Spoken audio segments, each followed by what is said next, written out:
అందరికీ నమస్కారం. ఈరోజు కొత్త రాజధానిలో కొత్త అసెంబ్లీలో ఈ ప్రభుత్వం తెలుగుదేశం ప్రభుత్వం కొత్త సాంప్రదాయాలకి తెరతీస్తుంది. ప్రజా సమస్యలపై పోరాడడానికి కానీ ప్రజా సమస్యలపై మాట్లాడడానికి కానీ ప్రతిపక్షానికి ఎక్కువ అవకాశం ఇస్తుందని చెప్పేసి మేము భావించడం జరిగింది.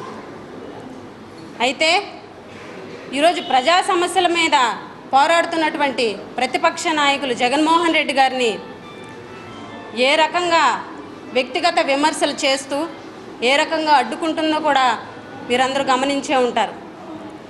ఈరోజు ఇంత సీరియస్గా అసెంబ్లీ సమావేశాలు జరుగుతున్నటువంటి నేపథ్యంలో కొత్తగా ప్రివిలేజ్ కమిటీ రోజా గారి మీద మరొక ఏడాది పాటు సస్పెన్షన్ని కొనసాగించాలని చెప్పేసి సిఫార్సు చేయడం అన్నది నిజంగా చాలా దారుణం. ఎందుకనంటే ఒక చేయని తప్పుకి 14 నెలల పాటు రోజా గారు శిక్ష అనుభవించడం జరిగింది. ఈరోజు మళ్ళీ కొత్తగా సంవత్సరం ముందు ఏదైతే ముఖ్యమంత్రి గారిని రోజా గారు ఏదో అన్నారు అని వాళ్ళు అనుకొని సస్పెండ్ చేశారో అదే రోజు అనిత గారి విషయంలో జరిగినటువంటి సంఘటనని మళ్ళీ తెర మీదకు తీసుకొచ్చి ఇంకొక సంవత్సరం రోజా గారిని సస్పెండ్ చేస్తారు అని అంటున్నారు అనంటే ఈ ప్రభుత్వం మహిళల పట్ల ఎంత దారుణంగా బిహేవ్ చేస్తుందన్నది ప్రతి ఒక్కరు కూడా గమనించాల్సినటువంటి విషయం. ఈరోజు రోజా గారిని 1 ఇయర్ సస్పెండ్ చేస్తున్నామని చెప్తున్నారే, రోజా గారు చేసినటువంటి తప్పు ఏంటి?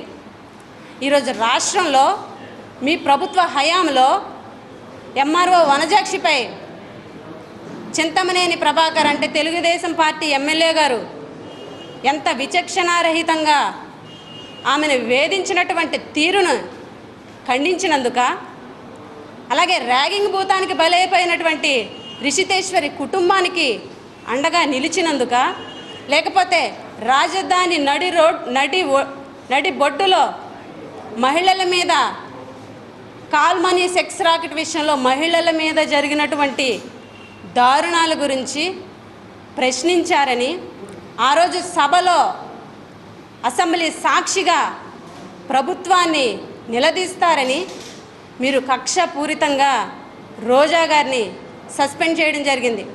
అదే రకంగా నిన్న కాక మొన్న పయ్యావుల కేశవ్ వర్గం ఏ రకంగా నడి రోడ్డు మీద మహిళ మీద దౌర్జన్యం చేశారో దానిని కూడా రోజా గారు నిలదీసినందుక, లేకపోతే ప్రశాంత వాతావరణం ఉన్నటువంటి వైజాగ్లో బీచ్ ఫెస్టివల్ తీసుకొచ్చి బికినీల షో మీరు నిర్వహిస్తానని చెబితే దాన్ని అడ్డుకున్నందుక రోజా గారి మీద ఈరోజు మళ్ళీ కక్షపూరితంగా ఇంకొక 1 ఇయర్ సస్పెండ్ చేస్తామని మీరు చెప్తున్నారు.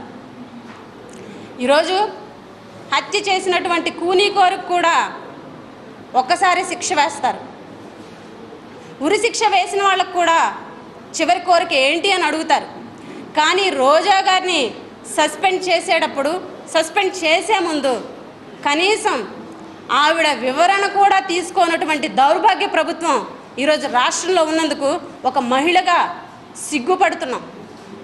ఈరోజు రాష్ట్రంలో జరిగేటువంటి మహిళల మీద ప్రతి దౌర్జన్యం వెనుక టీడీపీ కార్యకర్తలు టీడీపీ నాయకులు ఉన్నారన్న మాట వాస్తవం కాదా అని చెప్పేసి